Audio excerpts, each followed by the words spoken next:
ixa gent que coneixes poc, tat, i que un dia vai estàs parlant en ella a esta X distància, que podríem dir-li, tat, de la equació. I està parlant i en això sents...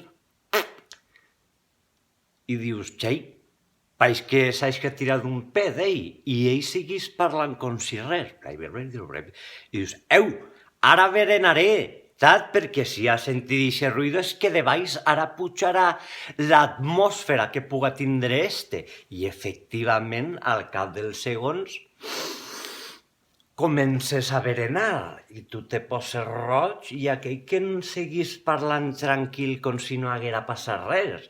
I tu què vas a fer si és que el coneixes de fa poc i potser és el teu jefe o algo? I si ir corrents, dir-li, paix que estigues mort, che!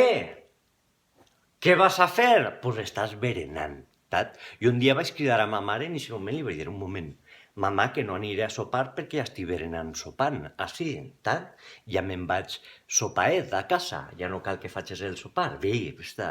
Aquell seguís parlant sempre, que tu penses dir-li, xai, que has menjat favetes per la nit d'ahir, malparit. A vegades jo pense, a lo millor és que està mort,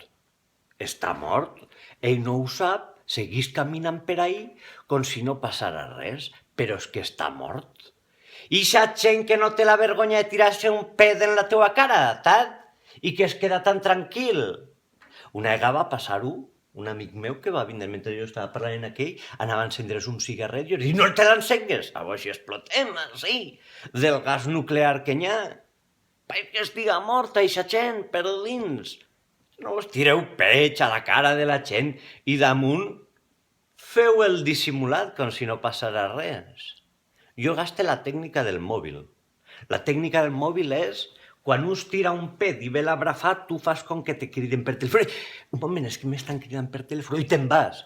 Berenar, sopar gratuïtament, en base a un pet que es puga tirar-ho, a veure com ixes dixa. No és fàcil ixir. Bé.